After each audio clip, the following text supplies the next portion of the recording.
A Swift Kick in the Ass, episode 92. All big changes start with a swift kick in the ass. Join the journey of lifelong friends, John Curren and Tom Stewart, as they make conventional thought bend over and take a boot to the keister. Warning, listeners may notice a force equal to or greater than needed to get your ass moving. A swift kick in the ass, living life on your terms. Welcome, I'm Tom Stewart, and I'm joined by a lifelong childhood friend, John Curren, and today's episode, Positivity, Living Life Like a Samurai. And it's ironic that I say that, John, because I could be the opposite of being positive right now. Last two episodes, we've been following along my medical journey as my neurological condition takes hold of me and trying to figure out what it is. My doctors thought I had MS. And so finally, one doctor told me I got choked out in jiu-jitsu and that she thought I was hypoxic. I didn't believe that. I went for a second opinion. Other doctors said, well, it could be a tumor, the way it's shaped. So, you should get a biopsy. I didn't want to do it right away, but I researched it. I was like, let's do it. Took a lot longer than I thought. So I finally got my results. And unfortunately, they're not MS or not anything like I thought that they were going to be. It's a grade 3 anaplastic astrocytoma. It's brain cancer. And as you can hear, I'm still slurring because I'm yet to go into treatment. I start chemo coming up a couple of days. I start chemo and radiation. My brain tumors, I have 3 of them, are inoperable because they're too deep, too close to important sections of my brain. So I am going to go the radiation and chemo route. On my own, besides that, I'm also going to pursue cannabis oil because I've heard that some people with my same exact brain cancer, the cannabis oil, the THC in it, supposedly eats cancer.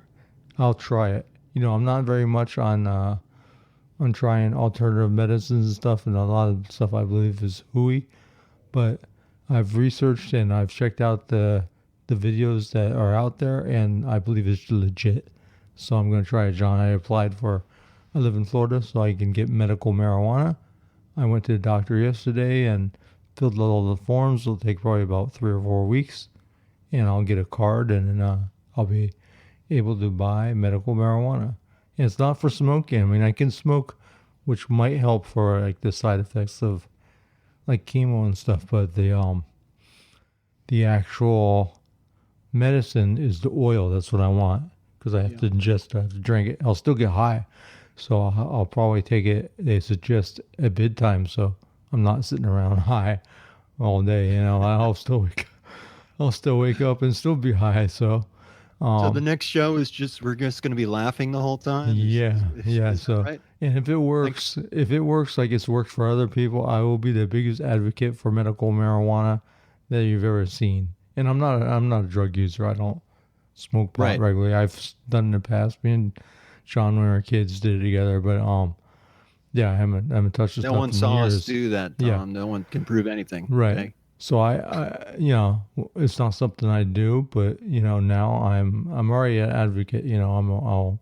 I'll gladly take it, and I have a friend that vapes it medically, and I thought that might be an interesting idea to cut down on nauseousness and side effects of chemo. Yeah. But smoking it will not cure my cancer. Only ingesting the oil. So yeah, I've seen some videos of that where there are people having seizures, epileptic seizures, and it's just amazing with the oil. Yeah, there's a good documentary. It's actually on right now, and you can catch it on YouTube. It's called Weed, and it's by Sanjay Gupta on CNN. It's very well done. It's a 4-part series. And you can get 1 through 3, I know, on YouTube, and number 4 is coming out this week. But if you're listening to this after the fact, it will probably already be out as well. I bet you can find it on YouTube. Yeah, so this conversation, this episode is not really about medical marijuana it's mostly to provide our listeners with an update on Tom's condition. And I know that you've all been, sending him a lot of, heartwarm, prayers and thoughts, and sending the good, positive vibes his way. And,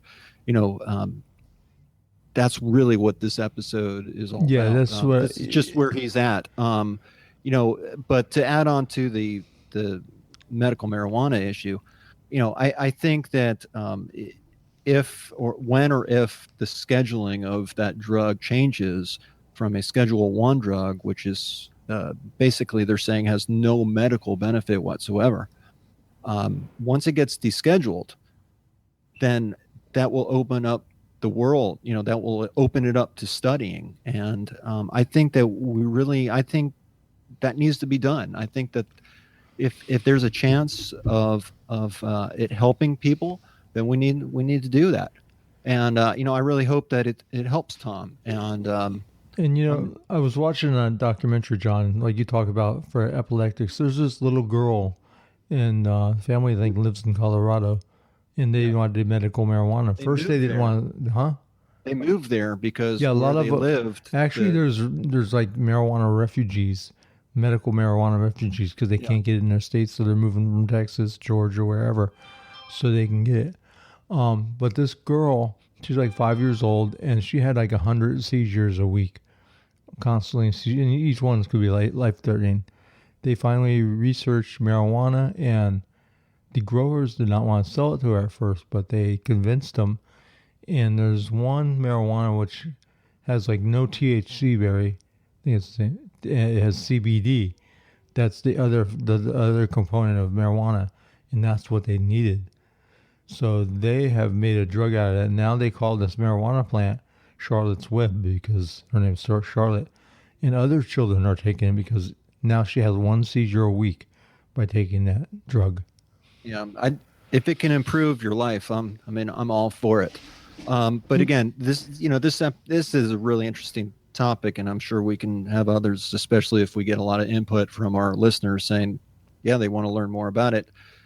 We're happy to talk and about it. But this episode is really about providing the update on Tom's condition, and as we mentioned, living like a samurai.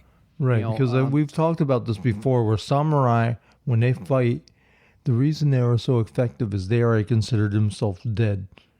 They didn't care whether they got cut or lost an arm or what have you. That's kind of how I'm thinking. I already know that this is a terminal disease.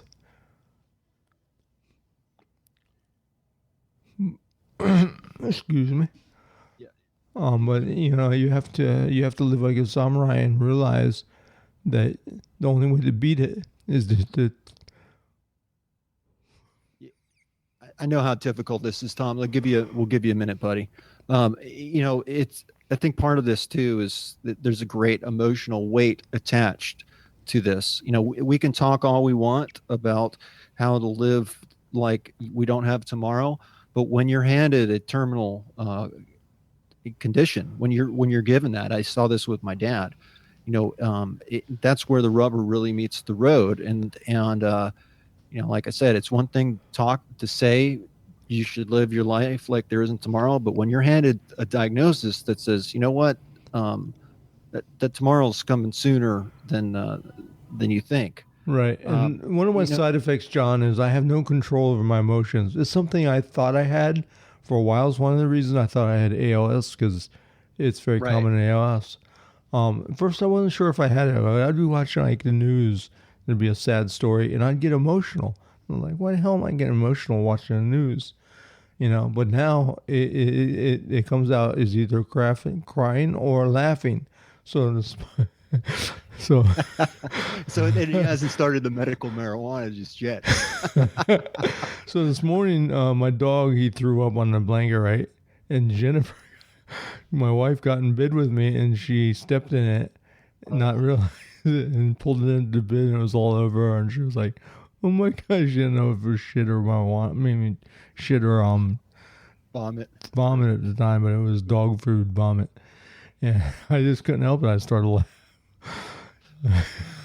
See, but See? you have an excuse. I would probably laugh too.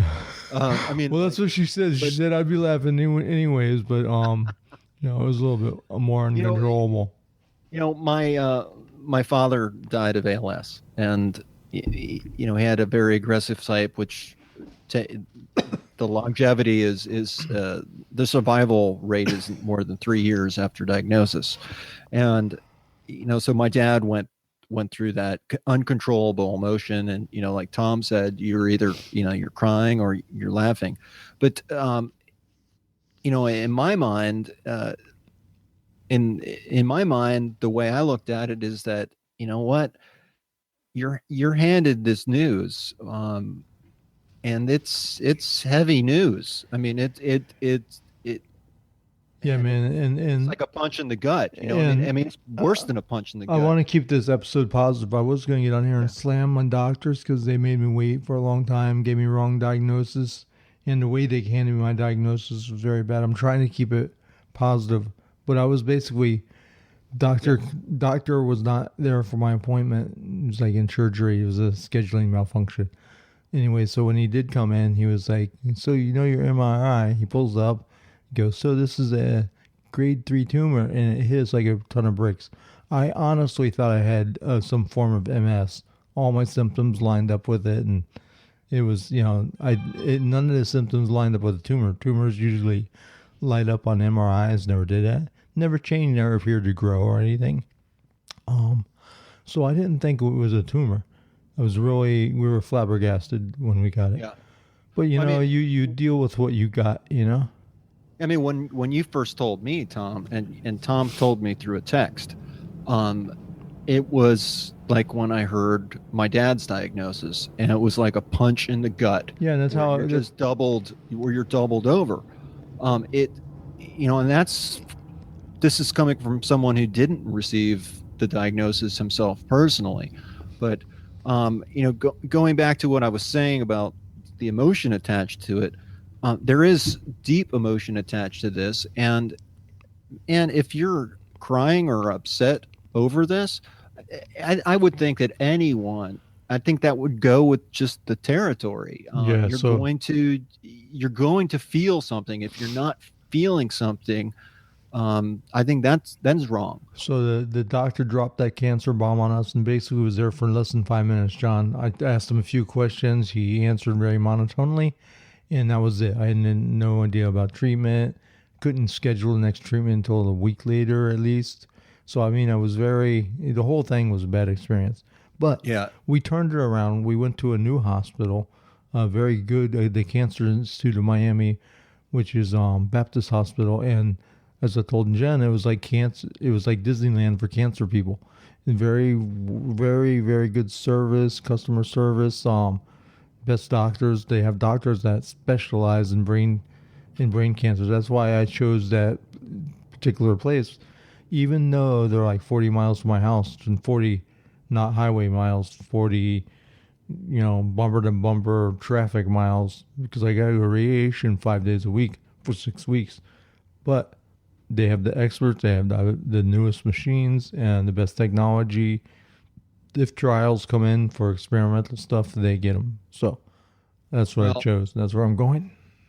Yeah, I'm glad that you're going there, because the doctor that Tom is that's managing Tom's care, he's top notch from what I understand, and he specializes in brain cancer.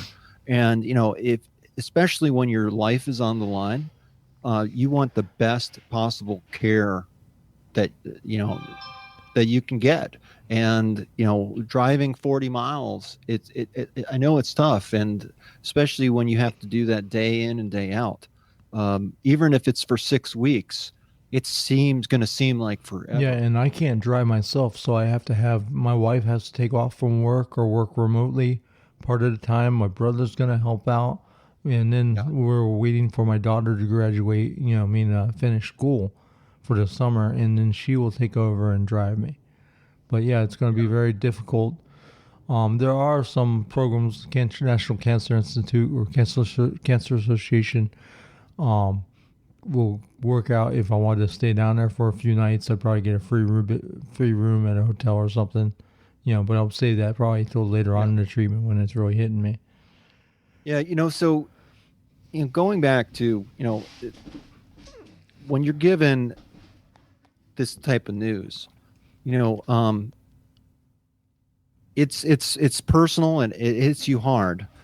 And we talked about how, when that news isn't coming directly to you, it's really easy to talk about how we need to live life like there's no tomorrow. And that's really, it's true. There isn't. And everything that we've talked about on this show in the last 5 years, this is really has taught us that. This is the pinnacle because we've talked about this. We talked about you don't have time. You think you do. And I thought I did. I mean, I was healthy because I did 100 flights of stairs a day, jiu-jitsu 3 times a week, lifted weights, worked out, did yoga. Didn't drink. Eat good. Smoke, don't drink. Don't smoke. Marijuana. Yep. Drink water. I kicked my Diet Coke habit on the show. And, I've been drinking water for the last couple of years. You just never know, man. Because I had everything. I had my entire body scanned, every blood test you could possibly imagine. Cancer didn't show up. It was in my brain, though. You made the comment to me when you're first going through this to say, you're according to your blood work, you're Superman. Yeah, man, I'm Captain America. Yeah, and I comment back. I say it's more like Robin. Just like when we were kids. Yeah. I'm Batman and you're Robin. Yeah. But you're truly, you truly are Superman, Tom. And as far as a positive upbeat, when Tom shared the news on the text, he had actually called my house and I was out to pick my son up from the bus stop. So I missed his call. And so I called him back. My daughter told me that he called and I knew he was getting, news. So I wanted to talk to him about it. And I had no clue either. I was thinking it was going to be MS. I was thinking really the best case scenario to where they'd give you steroids and you could manage the condition. I was not expecting the news. And then I get this, I couldn't reach him on the phone. It was just rung off the hook. And I'm like, well, that's strange. That was just 5 minutes ago. So I checked my text, and Tom writes and telling me the news and he says, I don't want to talk about this right now. Well, I could. You said don't call. You said don't call. I don't want. And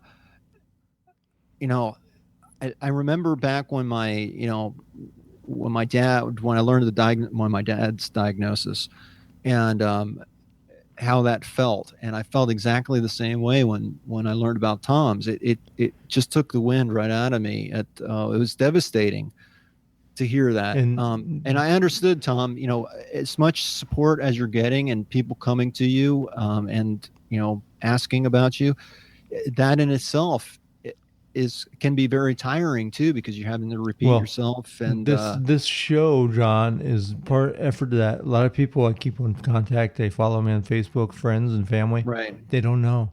And this show is going to be how they find out. So, yeah. But when you did that, I wasn't trying not to talk about it. I didn't want to talk about it so my kids would hear. Because we were waiting for my daughter to get home. We didn't want my son to find out.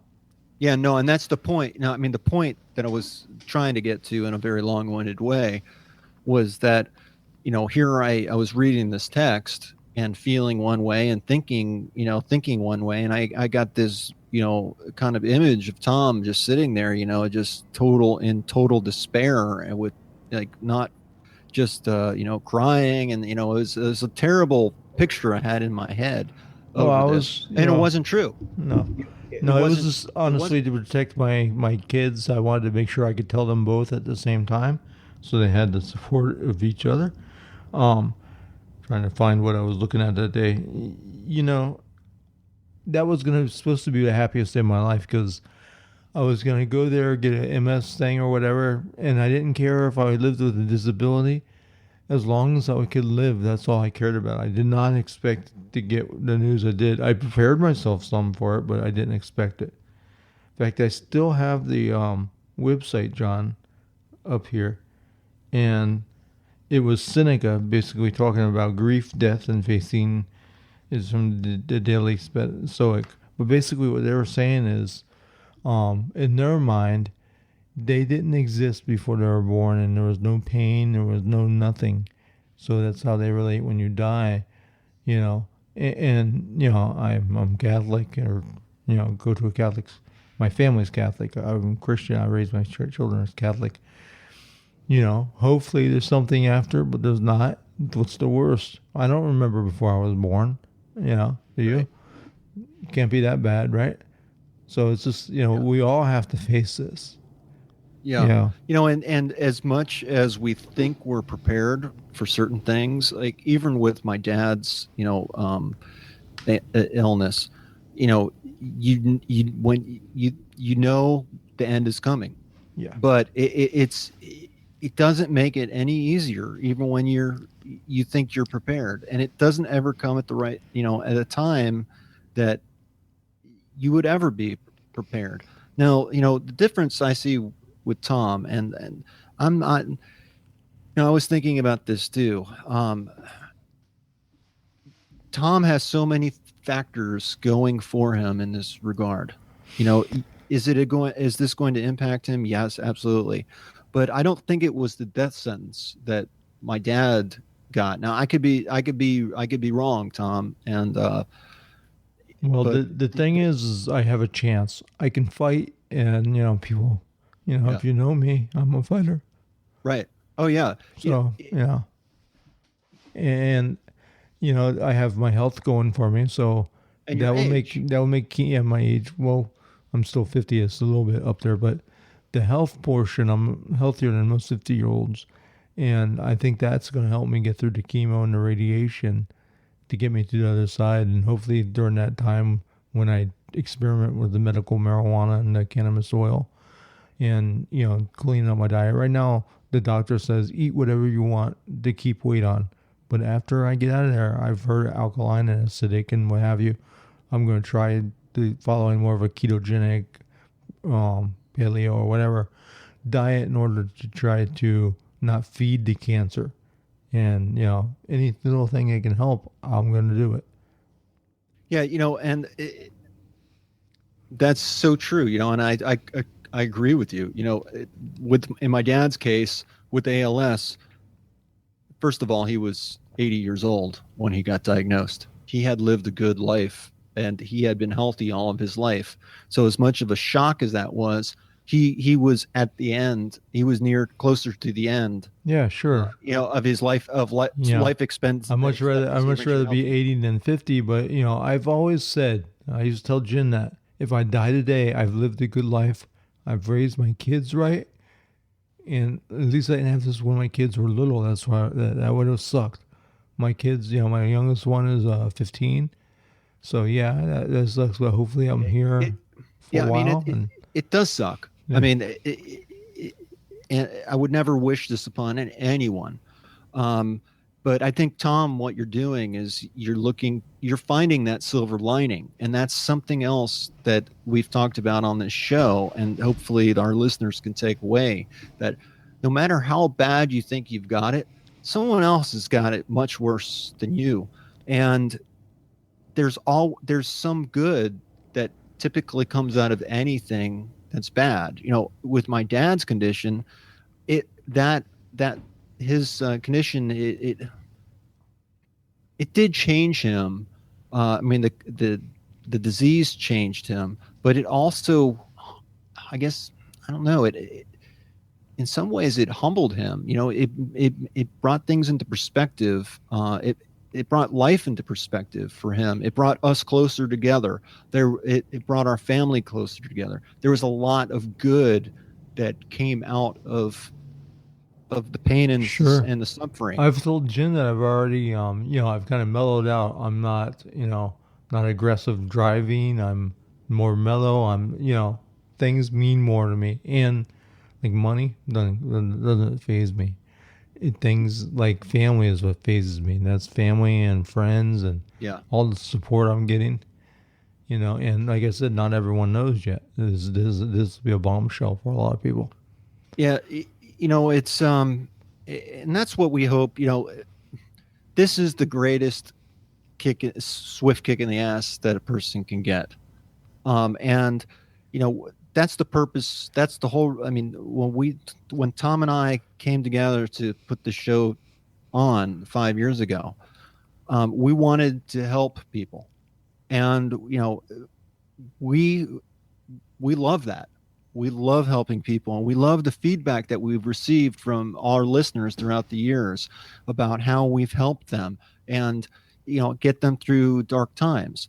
And what we're here to say is that we're in that group too, of getting swift kicks in the ass. And no matter what happens, we plan on continuing as long as we possibly can. What the future of the show holds, we don't know. We can't say exactly how this is all going to end up, but we will be here and we're going to continue this. And one positive silver lining, yesterday when I was heading out to get the medical marijuana license, Jen had to take a picture because I've got like a new style. I'm now rocking a cane. So, because I'm walking messed up, and now I'm wearing hats. So I've got like a new style. I bought a bunch of different new hats and had some long like sweatpants on kind of thing. I feel like I'm dressing like an old man, but it looks kind of cool because I got slip-on sneakers because I can't tie my shoes.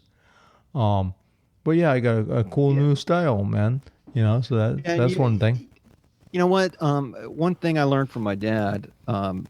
He told me this as he was going through his illness, that we can't sit there and think about everything that we can't do anymore and people that we've lost or the things that we can't do, or all these negative things that creep up in our life that consume our thoughts.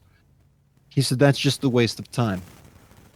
He says there's plenty he can do, and he planned on doing it. And you know what? He did that till the day he died. In fact, even up to the very last day, he loved. My dad's Irish, and he loved his Guinness, but he had a feeding tube. So even up to the last day, he would have a Guinness a day, and I mean through his feeding tube. He wanted to be of service to people, and he was right up until the very end. Sure. And and again, we hope that's a takeaway for our listeners to say, what, life is difficult. We've talked about this on the show. Life is difficult. Don't expect it to be any other way.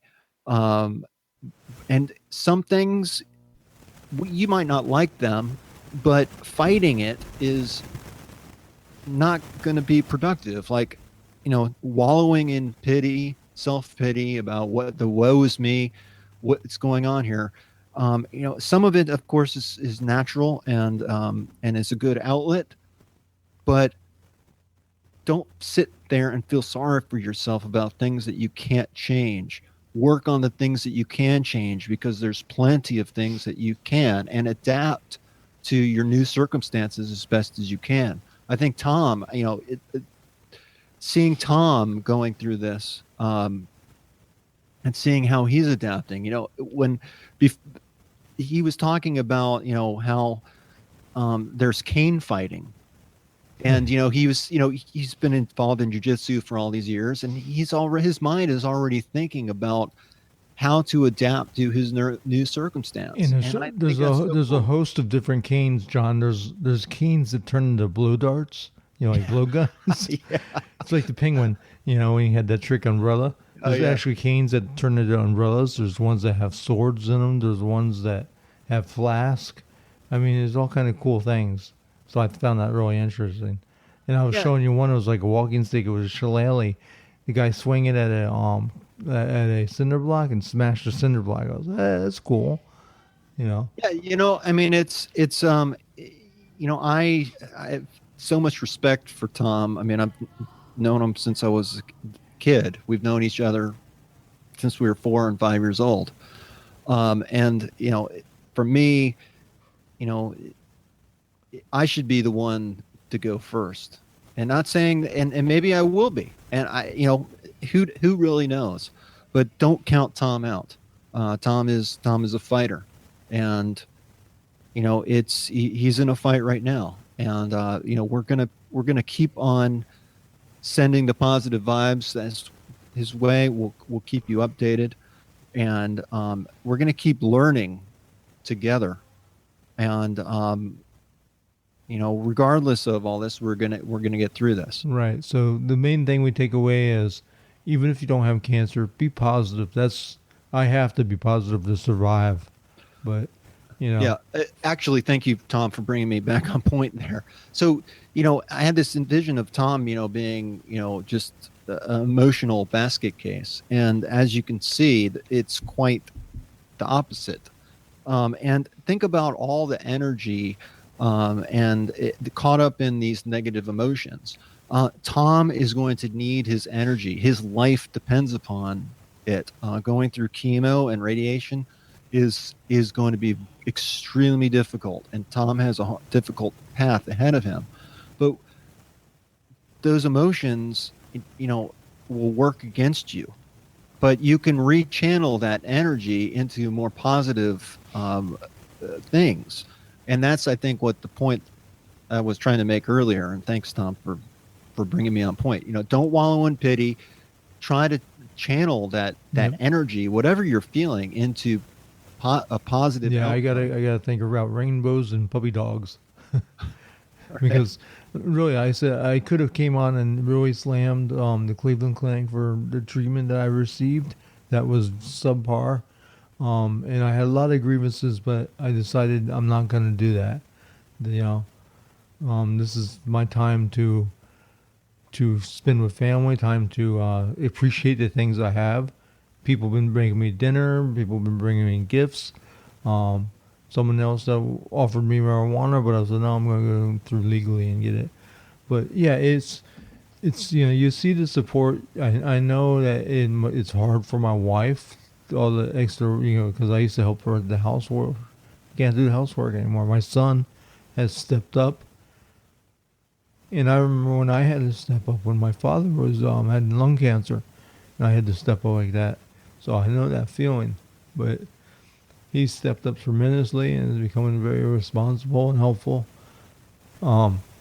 It's there's a tough road ahead, but I'm not going to back down. Everyone knows I'm a literal jiu-jitsu fighter. Now I'm fighting something that is a lot worse than any opponent I've ever had. Forgive my voice; it goes in and out.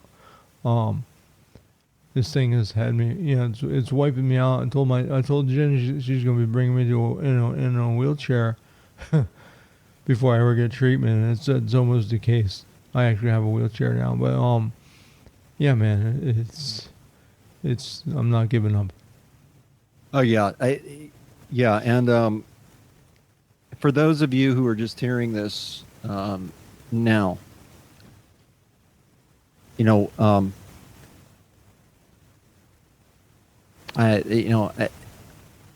sorry that there's no good way to hear this type of news, but we hope that a lot of good comes out of this episode, regardless of your circumstances. Yeah, and as I look at it, I'm not, we talked about this before. I'm not in Stoneman Douglas,